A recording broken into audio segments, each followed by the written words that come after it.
इसमें देख क्या रहे हैं कि यह जो इन्वायरमेंट है मेरा, वायुमंडल है मेरा, इसमें बहुत सारे धूल कण और बहुत सारी गैसें, जलवाष्प, बहुत सारे समझिए तत्व इसमें मिश्रित हैं। ठीक है, हम जो धूल उड़ाते हैं वो कहाँ जाता है, कहीं ना कहीं उसके बारीक कण हमारे इन्वायरमेंट में जाकर के फैल जाते हैं और यह टंगे रहते हैं, आसमान में टंगे रहते हैं। देखिए एक बात हमेशा अपने ध्यान में रखिएगा कि यह जो पृथ्वी है हमारी, इसका अपना एक ग्रेविटेशनल फोर्स है, मतलब इसका अपना एक गुरुत्वाकर्षण है, मतलब अपनी तरफ चीजों को खींच रहा है। क्या पृथ्वी अपनी तरफ चीजों को खींच रही है? तो है क्या इसमें कि यह जो ये एरिया है ध्रुवों का, तो यहां पर क्या है, अगर पृथ्वी के इंटरनल हिस्से में जाया जाए, ठीक है, तो यहां पर एक कोर, बीच के हिस्से में एक कोर मिलेगा, मतलब बहुत ज्यादा घनत्व वाला हिस्सा मिलेगा पृथ्वी के बीच में। चूंकि देखिए पृथ्वी एक फुटबॉल है, हम इसी पर बसे हैं, ऊपर नीचे यहीं पर बसे हुए हैं। तो अगर हम ड्रिल करते हैं और उस फुटबॉल के मतलब पृथ्वी फुटबॉल मान लीजिए, उसके बीच में जाते हैं तो एक कोर मिलेगा और यही गुरुत्वाकर्षण का मुख्य बिंदु है। ठीक है, इसी के कारण यह बहुत ज्यादा अपनी तरफ चीजों को खींचती है पृथ्वी। अब देखिए होता क्या है कि अगर यहां पर है, देखिए यहां पर खड़ा हुआ व्यक्ति ज्यादा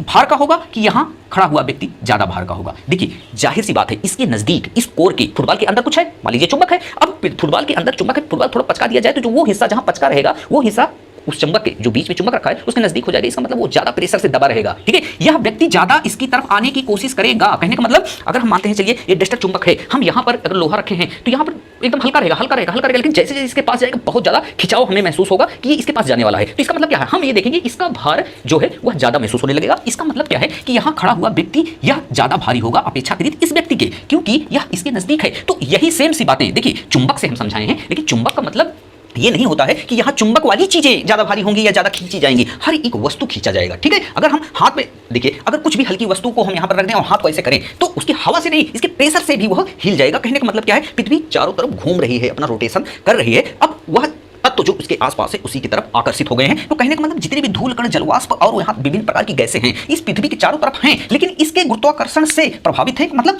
यहाँ पर जो इन्वायरमेंट हमारा है यह खींचा चला आता है इसके सतह के पास, पृथ्वी की सतह के पास, यहाँ का भी, लेकिन यहाँ पर दूर पड़ जा रहा है। इसका मतलब क्या है, यहाँ की गैसें और जलवाष्प फैल गए हैं। मतलब विषुवत रेखा, ध्रुवों के करीब जो भी तत्व हैं वह दूर तक हैं। मतलब हमारा वायुमंडल इसके ध्रुवों के, मतलब विषुवत रेखा के जो सिधाई पर है वह दूर तक है। ठीक है, और यहाँ पर जो है वह नजदीक है। अब सीधी सी बात है कि यहां से जब हम यहां तक जाएंगे तो धीरे धीरे हमारा वायुमंडल की ऊंचाई जो होती है वह कम होती जाएगी। देखिए यहां पर इतना है, मान लीजिए यहां पर हम इसको 10 किलोमीटर रखते हैं और यहां पर इसको हम 30 किलोमीटर रखते हैं। तो यही तो हुआ कि यहां से, अब यहां से 30 किलोमीटर हो सकता है, यहां 15 किलोमीटर हो सकता है, यहां 20 हो सकता है, यहां 10 हो सकता है, यहां 9। तो मतलब क्या है, यहां 0 डिग्री से लेकर और यहां पर 90 डिग्री जो है, ठीक है, यहां से यहां तक आने में यह वायुमंडल की जो ऊंचाई है वह कम होती चली जाएगी।